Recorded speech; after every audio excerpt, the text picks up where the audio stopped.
review day and a CFU. And then again, your test is going to be coming up next Tuesday, so it's going to be pretty quick. There's just not a whole lot of material on this, so that's why we have tests real quick. But it is going to be several grades because of the way it's broken down. But let's go to our notes. Thank you. Let's go to our notes and keep this foldable out.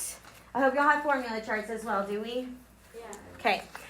So let's go over the three forms of quadratics. So this is something that I told y'all last class. I love quadratics. They're my favorite function to teach about because they're really cool and there's just a lot of important stuff going on here. But this isn't something that you necessarily have to memorize. It's just something that I want to point out. If you do notice it, it sometimes makes your life a little bit easier, okay?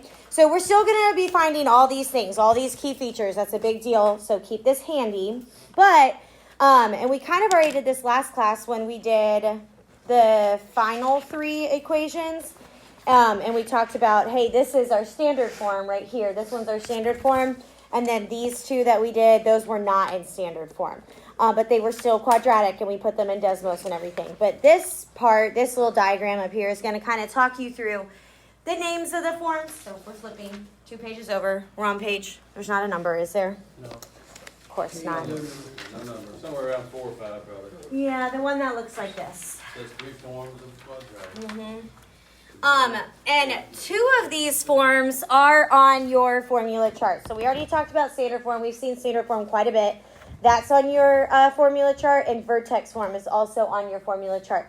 The one that is not is, it says intercept. I call it factored form. That's the one that I use mostly. And you'll kind of understand where that comes from when we look at it the way it's written. That's our third form, and that one's not on the chart. And again, this is not something that like you have to stress about memorizing. It's something that if you know it, great, it's kind of cool. It can help you with some shortcuts. So let's just talk about the different ways the forms look. So the first thing is standard form. We'll start with that one because we've talked about that the most. Are there any parentheses in standard form when it's written out like that? Y equals ax squared plus bx plus c. Do you see any parentheses in that equation? No. So that's kind of the giveaway that something is in standard form, is there's going to be no parentheses. The giveaway that it's quadratic, remember, is that you have an exponent of 2. X will have an exponent of 2. So that's our standard form. There's 2 things that you can see in standard form, and that has to do with your A value and your C value. And we kind of talked about this last class. It was on that fill in the blank, and not everyone got that because we didn't harp on it, but today we will. Your A value is always going to tell you how it opens, whether it opens up or down, okay? So that's important. I would circle this right here. If it opens up, your arrows are pointing up. What kind of A are we going to have? If it's smiling, is it a positive A or a negative A? Positive. It's a positive A. So if it opens up, so positive A values will open up. What's going to make it open down? Negative A. Very good. Good guess. Okay? And here's the thing about A. Do you see an A in factored form? Do you see an A? Do you see an A in vertex form? Yes. Guess what? Every single time, that's going to hold true. If that front number, so this is something that they all have in common. If the front number is positive, your graph's pointing up. If the front number is negative, your graph is pointing down. So use that. When we get to review day, you're going to see a lot of multiple choice questions. And a lot of these you can kind of process of eliminate, process of, is that right? Elimination based on what that A is, whether it's positive or negative. And so sometimes that can eliminate, 2 answer choices and then you're 50-50. So that A tells us that. The other thing that standard form tells us that is specific to standard form is that this number right here is your y-intercept. Okay? Whatever that number is going to be the y value of your y-intercept. Circle that and write it. You should be writing what I'm writing. That's how notes work. Okay? The reason why that happens is because our y-intercept always happens when x is 0. If you were to plug in a 0 for all those x's, you're just going to be left with the last number.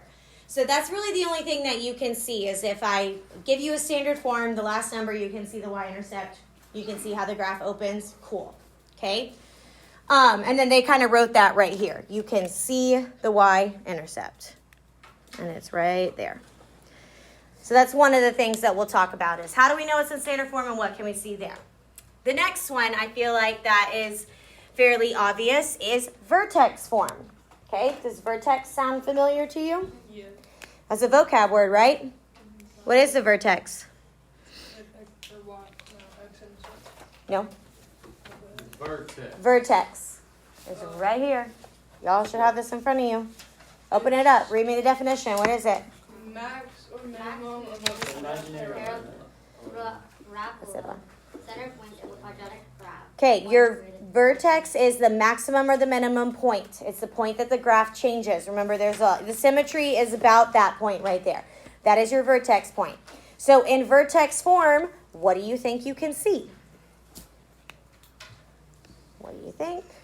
What's in the name? In vertex form, what do you think you can see? The vertex. Okay? You can see that in there. Now, this function, if you look at it, I know there's a lot of letters. Don't let the letters stress you out. This is a little bit different. There are parentheses in this equation, aren't there? How many sets? One, but what's outside of that parentheses? Exponent of 2. So that's kind of my giveaway that something is in vertex form is I have a parentheses squared versus standard form has none. Okay? Versus factored form, how many parentheses does factored form have? 2 parentheses. So that's how they all kind of look a little bit different, but then they tell you different things. So vertex form is going to tell you the vertex. Again, the A value, that's the same A value all the way through. So if your A value is 2, they're all going to be 2s in the front. And that's going to tell you how it opens, and it follows the same rules here. And then your vertex is going to come from this point right here and right here. Okay? So H and K, those will be numbers. And so it says right here, your vertex is the point H comma K. I want to talk about the signs with this. Your H value is going to flip sign. Write this down and then you'll see what I mean in a second. And then the K value is going to be the same sign. And I'll show you an example of what I mean by that with some numbers so it'll make a little more sense. What do you notice though about the H? What is the H inside of? Parentheses. So the H was inside the parentheses, so I said the sign flipped. Is the K inside parentheses? And I said the sign stays the same. So keep that in mind here, okay? Let me show you an example. Which one of these problems is in vertex form? 1, 2, or 3? 3. How do you know? As a parentheses squared. So go ahead and circle this. Circle vertex form. Right here on number 3, okay? That's our vertex form. So what we can see in this form, go ahead and move down here. We can see the vertex. Let me show you how to find that from this form real quick, okay? The rest of the stuff is going to take calculator, Desmos, that sort of thing. But sometimes if you notice the form, you can kind of take a shortcut with some of it, okay? So the vertex is a point, so y'all go ahead and make an ordered pair right there. All right? If I were to label my letter or my numbers here, H is going to be the number inside the parentheses with the X, so that'll be -3. K is going to be the number outside, if you want to label those right there. Here's how I would write this vertex. Okay, the number inside with X. Again, it's inside parentheses. It's a -3. So if I flip that sign, what kind of number do I actually get? A +3. So +3 is the X value of my vertex. What's the Y value of my vertex? 5. And I don't flip because it's outside. So I can look at this equation and I can know, oh, that's going to be my vertex point because it's in vertex form and I know where that vertex point is. How's this graph going to open? What's your A value here? What's the A value? -1. If there's just a negative, it's a -1, so it's going to open down. Okay? So these are kind of the things that we're talking about today, or like what do we know easily? And then everything else we'll get from Desmos. So we'll fill out the rest of this later based off that. There is one more thing we can fill out on number 3. What? The what? Well, there are a couple things we can fill. So we know it opens down. So Braden says we know it's going to be a max because it opens down. Okay, so that's something else we know. What else do we know? We don't know the y-intercept. The AOS. If you know your vertex, you know your axis of symmetry because it cuts through the vertex. Remember how y'all write the AOS? You have to write it as x equals, and it's going to be whatever the x value of that vertex is. So in this case, it'll be x equals 3. So that's really the only thing you can do from the very beginning in vertex form is based on your A and then your H and your K. Let's go ahead. Which one is in standard form? 1, 2, or 3? 1 is in standard form. Okay. How do we know? Are there any parentheses? No. No parentheses. Okay. All right. Let's talk about that. What's the A value here? The A value. A value. A is at the beginning of Front number for every single one. A equals 3. So how's that going to open, Ethan? Up or down? I don't know. What's positive? So is he going to be smiling or is he going to be frowning? So it'll be opening up. Okay, so Braden, Huh? what does it have? Minimum or maximum if it's opening up? It's been. It has a minimum. So we can tell that from the original. Now there's one other thing we can see in standard form. What is it? Y-intercept. No. In standard form, you're looking at the middle column. In standard form, what can we see? The y-intercept, okay? So your y-intercept is the last number. What's the very last number in that equation? -6. -6. Now, is that -6 in parentheses? No. So do we change the sign? No. No. So I'm going to put 0, comma, -6 because I want y'all to put the y-intercept as an ordered pair. But that's the one thing that I can see. -6. Oh, you got it. Okay? And put parentheses around it. The rest we're going to have to go to Desmos for. Okay? So you see how sometimes, depending on the form, there are some things you can grab, and then the rest you just find in Desmos. Last form. How many parentheses does that have? I think we already said that. 2. That's your factored form. Now, we spent a lot of time factoring before spring break. And we would have a trinomial, and we turn it into the 2 binomials with the number puzzle, all the things. We've been there, done that. And then we talked about solving. And if you remember, when we solved, we would take our factors and set them equal to 0. So the reason why we did that, and the reason why factored form is the way that it works is you can, again, based on the A value, tell how the graph opens, okay, based on the A.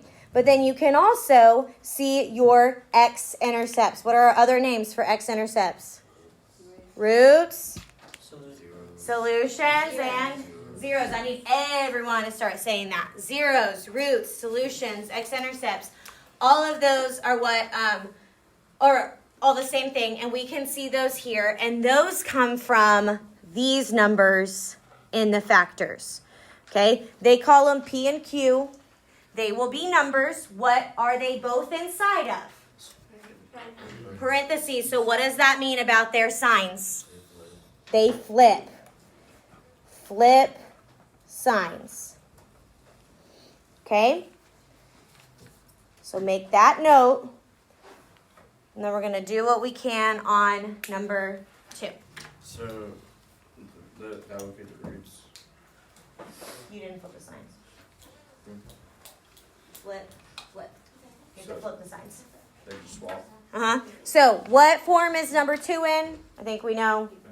It's in factored form. And this will still be a quadratic. Here's one thing about factored form. Do y'all see an exponent of 2 anywhere? No. But the way factored form is written when there's side-by-side parentheses, that implies multiplication. If you remember, when we multiplied these 2 binomials, we would end up doing x times x. And what is x times x? X squared. So if you were to multiply this out, because there are 2 x's, that's how I know it's quadratic, because it would give me x to the 2nd power, which tells me it's quadratic. Okay, this is factored form. What's the A value here? 2, front number. So how's it going to open? It's going to open up. Johanna's going to have a minimum or a maximum if it opens up. minimum. I can go ahead and fill that in. Okay, this is in factored form, so we can see our, what's the word? Anyways. Nope. Vertex. Y instead. No. X-intercept. X-intercepts, also known as Roots. roots, zeros, or solutions. Which one did they use here? They use roots. Okay, so we can do our roots. So these two numbers, again, I'm going to circle them. The numbers and the factors, those are going to be our roots, but they're in parentheses, so we got to change the sign. Also, roots are written as ordered pairs. So if it's an x minus 4, when I pull that number out, it's going to be what kind of 4? Positive 4, and the y value is always going to be 0. Okay? The other number in the factor is positive 3. When I pull that out of the factor, what is it going to be? Negative 3, 0. Okay? I want to point something out to you. We haven't done this in a while, but when we solved by factoring, okay? Let me get a sticky note. You don't have to write this down. I just want you to look at mine if I can get this sticky note without taking 4 of them. Before spring break, what did we always say when we were solving our quadratic had to be equal to? 0. Had to be equal to 0. So we would go through the whole process and we would factor or quadratic formula, but we're going to factor because this is the form we're in, and we would have something like this, and it would be equal to 0.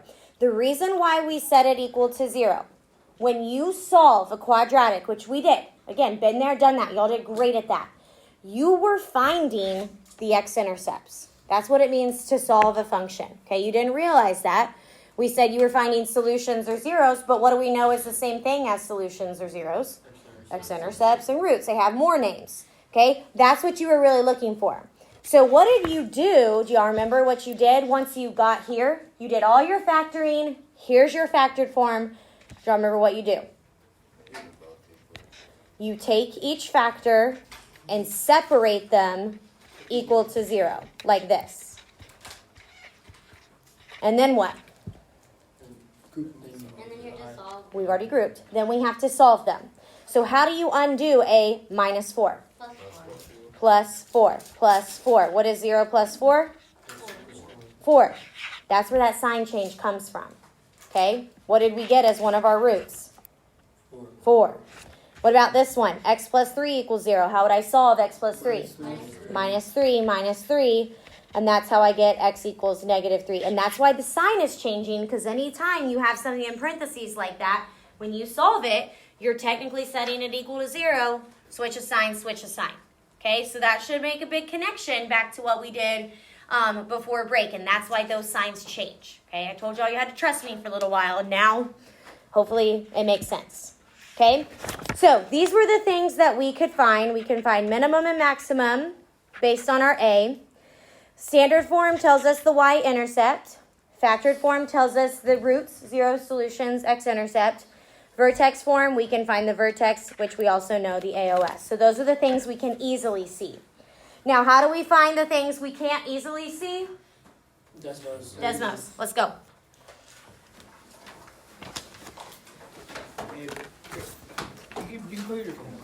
Guys, to go to the Desmos link that I've posted right here, because this is the one on my Canvas upcoming current unit stuff. I want y'all to go to this one because this is the testing one that will be built into your actual test.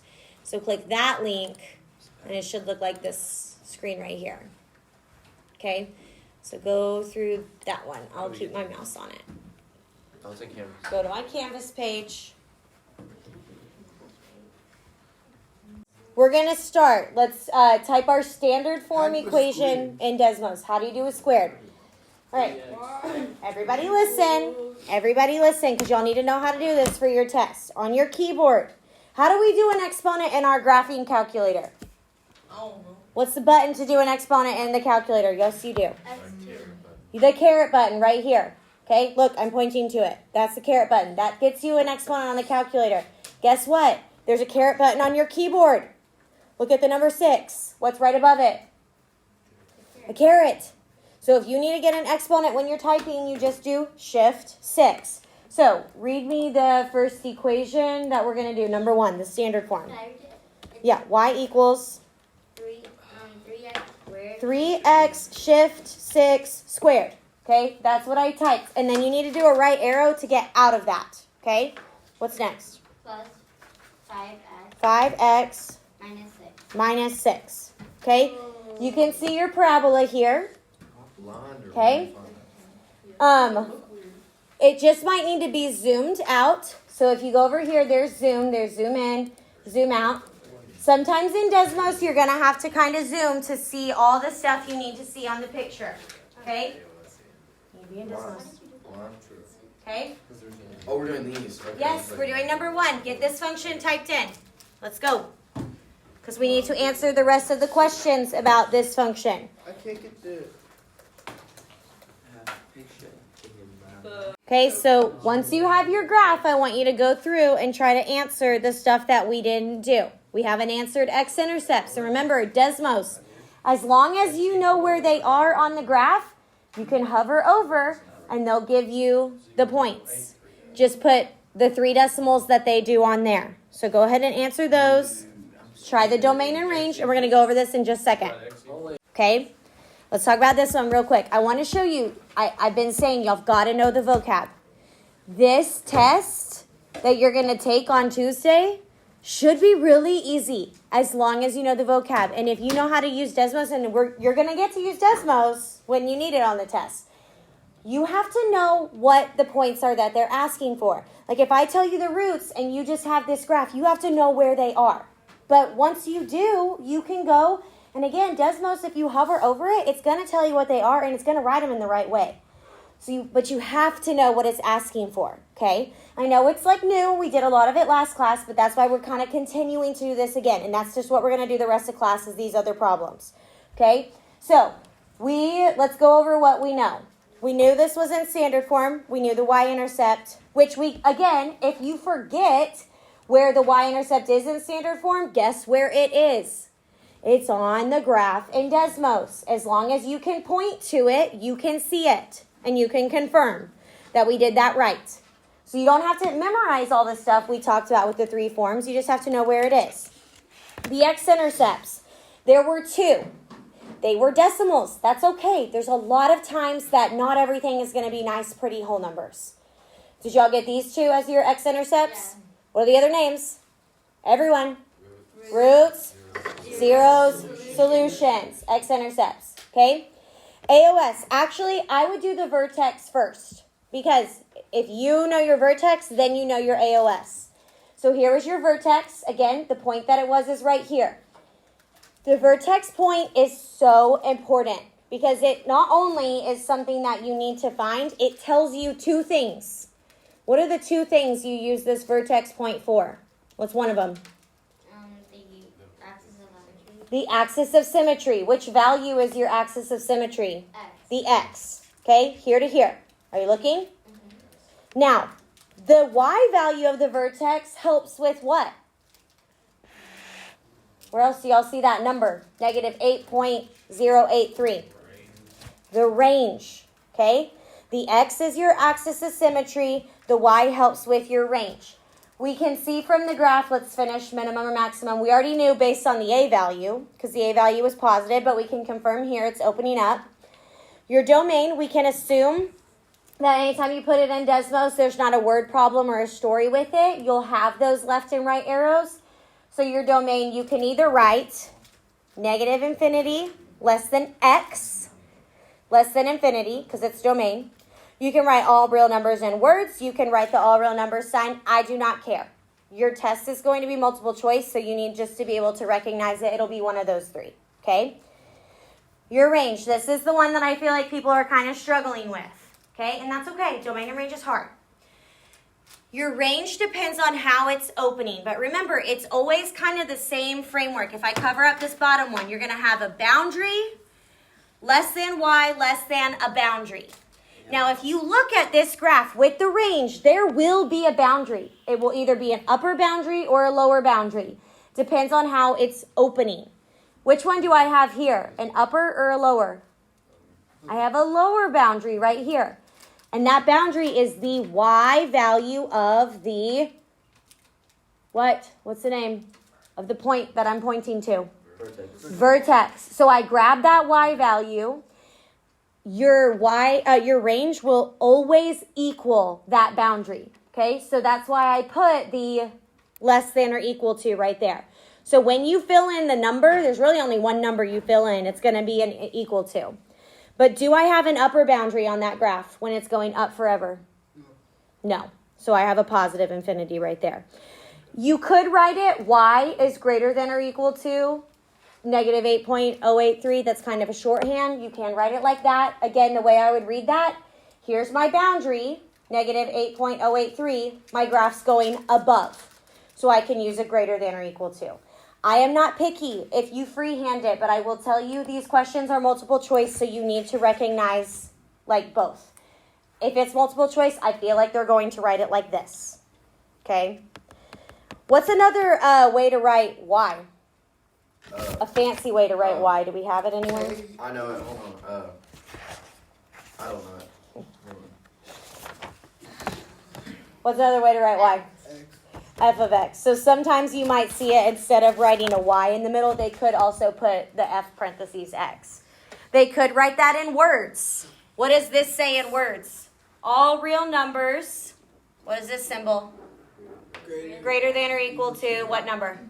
Negative 8.083. That's another. I didn't write that because there's not room, but that's another way to do it. So that's what we're going to continue to do for these next couple of problems. So you'll see there's 2 and 3 that you can type those in. They're in the different forms. We've already done some of these. Then there are 3 more on the next page. There's a table to fill out. Remember the table you need to use your graphing calculator for. But here's what we're going to also do. We're going to flip over one page. Open up your screens and look at that graph still on Desmos. Hopefully you still have it, okay? So if you look at the last 2 pages here, it says identify which graphs match. So I gave you 4 graphs here and 2 graphs here. And I want you to match. We're doing problem number 1. And I want you to tell me which graph out of these 6 matches the one that's on Desmos right here. Problem number 1. First of all, it opens up. So is this a possibility? No. This opens up. Is this a possibility? No. Wait, yes, but no. Yeah, but does it have the same roots? No. No. So that's out. Is this a possibility? No. What about this one? Yes. Okay, that's a possibility. Let's hold on to that one. What about this? No. What about this? Yeah. It's a possibility, but check the roots. What are our roots here? It's on the left side, so no. Negative 2.45 and smaller than 1. What are the roots on this one? Way too far right and way too far. Way too far to the right and too far to the left. So which one does it have to be? This one. Has to be this one right here. So go ahead and write this graph matches a problem from problem number 1. Oh no. Okay? So that's part of what you're going to do, and you'll see on review day, there's a lot of STAR questions that are like, hey, match the graph to the equation. Easy. Put it in Desmos, put it in your calculator, and just check some points. We're not going to get Desmos on the STAR. You will. Okay, let's talk about this real quick. Before I cut you loose and let you work for the rest of the period, I do want to show y'all something real quick. Okay, keep your screens kind of halfway closed. Keep them halfway close. This is, I want to show you what your platform for your STAR will look like, okay? So there are, and we'll get into this like later, but if you log in, this is kind of what the STAR test will, 9th grade STAR release test. This is last year's STAR test, okay?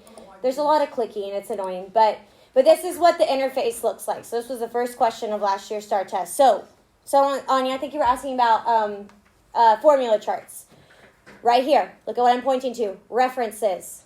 Click on that, boom, what you got? Formula chart, okay? So if you need that, it's all right here. Now here's the other thing that's really cool, Daniel. Look right here, calculator, okay? When I click this, I have TI graphing calculator. That's what you have right here, okay? You will have a handheld one as well. This one is nice because it's colored and it's exactly like this, other than the fact that it's not yellow and gray. But what's kind of annoying is you have to click. So like clicking is kind of annoying. I'd prefer to use the handheld one there. But it graphs in color, all the nice things, okay? So you can use that if you need to graph, or your calculator that you have handheld is doing something weird. But here's the other thing that it has. If you go back, what's right here? Desmos. And guess what screen it is? It's the exact same one that we're working in. So you will have access to Desmos on there. You just have to know where to go get it. So it's either calculator or Desmos. And that is huge. And that is why we're teaching it Desmos this year, because this is going to be an incredible tool for you to use on the STAR test. And then there's some other stuff on there, but you can have that there. Last thing I want to say, I don't know if I showed this last class. Remember, it is possible for your quadratic to have 2 x-intercepts. Most of the time it does, but I want to show y'all a different graph here real quick. What about this? How many x-intercepts does that have? X-intercepts. How many x-intercepts? Oh, one. Just one. That's a possibility. Okay? And we did that sometimes when we were solving and y'all would get the same number. This is a case like that. What about... That's why it's squared. Yeah. What about x squared plus 4? How many x-intercepts does this have? 0. 0. Okay? So it is possible to not have any x-intercepts. The most common one is having 2. But there are some cases, again, if you put the graph in and you don't see any x-intercepts, you might write none. I don't think we're going to give you that right now, but just, in life, it can happen. And I know when we did solving, y'all were tested, and there was some that just had 1, okay? So what we're going to do for the rest of class today is go through these 6 problems. We've already done 1, and we've kind of talked through them extensively. Again, I would go, while you have that graph in Desmos, I would go try to match it, so that way you don't have to retype a whole bunch of things. But you can type in Desmos to match. You can type in your calculator to match. On questions 4, 5, and 6, there's also a table that might help you match. But these are all kind of the same idea that we've been doing the past 2 days. You've got to learn the vocab, and y'all got to know how to do it on your own. So, ready, set, go. I'll have an answer key worked out so you can check.